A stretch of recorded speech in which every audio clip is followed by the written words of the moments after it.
Audio Jungle। नमस्कार दोस्तों, correct news city में आपका स्वागत है। आइए हम एक ऐसे खबरों की ओर ले चलते हैं जो आपने सुना होगा। गांजा तस्कर आखिर आते कैसे हैं और लाए कैसे जाते हैं और कहां से एंट्री होती है। तो सर बताएंगे कि जो गांजा तस्कर होते हैं, हर साल करोड़ों का गांजा तस्कर पकड़ा रहा है। हर जिलों में ये बात सामने आती है कि आखिर ये आते कैसे हैं और इनकी एंट्री होती कैसे है सर। देखो, मैं राकेश ठाकुर सभी को अभिवादन कर रहा हूँ। मैं अपनी बात यहाँ से आरंभ कर रहा हूँ कि वर्षों से हमारा जो पड़ोसी प्रदेश है उड़ीसा गांजा के उत्पादन का एक बड़ी जगह है और वहाँ वैध अवैध सभी किस्म के गांजा का उत्पादन होता है, मतलब पैदावार होती है। अब जब पैदावार होती है तो वहाँ से पूरे देश में ये छत्तीसगढ़ को कॉरिडोर बना लिए हैं गांजा तस्करों ने। वहाँ से गांजा लाते हैं और उसके गांजा को लाकर समझ लो रायपुर इसका सेंट्रल पॉइंट हो गया है, रायपुर इसका जंक्शन हो गया है। पूरे हिंदुस्तान के हर जगह से उसमें गांजा आके और वहाँ से फिर सप्लाई होता है। तो उसमें कुछ पकड़ में आ जाते हैं और ज़्यादातर छूट जाते हैं। तो सर इसमें जैसे पुलिस प्रशासन का पहरा रहता है और भी प्रशासन का पहरा रहता है, तो आते कैसे हैं सर? नहीं आते देखो, गांजा के जो तस्कर हैं वो बड़े होशियार हैं और बड़े पैसे वाले हैं जी। ये बड़ी बड़ी महंगी गाड़ियों का अरेंजमेंट करते हैं, चाहे वो उनकी खुद की गाड़ी हो चाहे किराए से ले हो। और उसमें यानी तो वो नंबर बदल देते हैं। हर गाड़ी को तो पुलिस चेक करती नहीं, नंबर बदल देते हैं या कभी उसमें शासन का मोनो लगा देते हैं।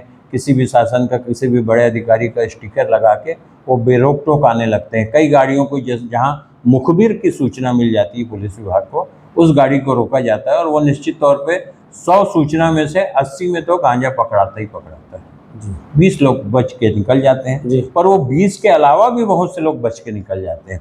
और मैं आपको बताना चाहता हूँ कि हिंदुस्तान के 17 राज्यों से ज़्यादा में छत्तीसगढ़ से होकर गांजा पहुँच रहे हैं। 17 राज्य और एक साल का टर्नओवर जो पकड़ में आता है वो 250 करोड़ रुपए का है। जी, ये बताइए।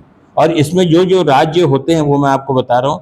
रायपुर से होकर गांजा हरियाणा, राजस्थान, दिल्ली, पंजाब, उत्तर प्रदेश, बिहार, झारखंड, मध्य प्रदेश, उत्तराखंड, पश्चिम बंगाल, महाराष्ट्र, दमन दीव, हिमाचल प्रदेश, जम्मू कश्मीर, उड़ीसा से होते हुए उड़ीसा से आके और छत्तीसगढ़ होते हुए इन सब राज्यों में सप्लाई होता है। मतलब छत्तीसगढ़ से बाहर छत्तीसगढ़ कॉरिडोर बन गया।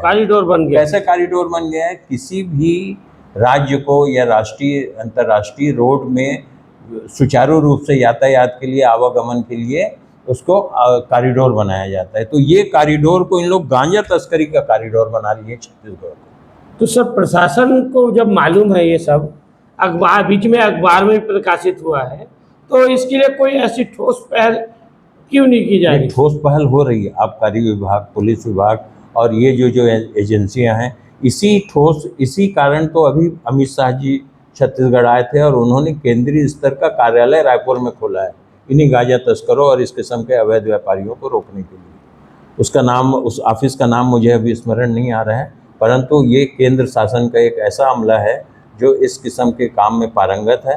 और अब मेरा ख्याल है कि पुलिस की कड़ी कार्रवाई और वो विभाग खुलने के कारण अब हो सकता है गांजा तस्करों पे प्रभावी अंकुश लगाए। मतलब आने वाले समय में गांजा तस्करों की अब खैर नहीं और कम नजर आएंगे। तो हमारे चैनल के माध्यम से आपको बताना चाहेंगे कि अब गांजा तस्कर हो जाए सावधान, क्योंकि यहाँ पे उनका सेंटर पॉइंट रायपुर में खुल चुका है और आगे चर्चा की बताएंगे और आगे। हाँ, और उसमें जो एक चीज़ और है जिसका मैं वो करना चाहूँगा, हालांकि ये कितना वाजिब है कितना गैर वाजिब है मैं नहीं जानता। गांजा आज तक मैंने नहीं सुना है कि कोई गांजा पीकर कोई अपराध करता हो या गांजा पीकर मर्डर, मारपीट और ये हत्या जैसी काम करता हो।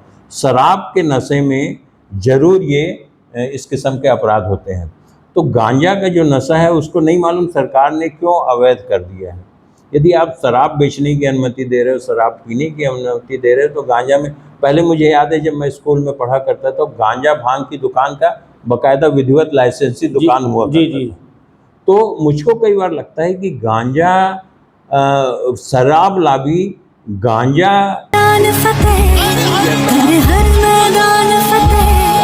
के गंजेड़ियों को हतोत्साहित करने के लिए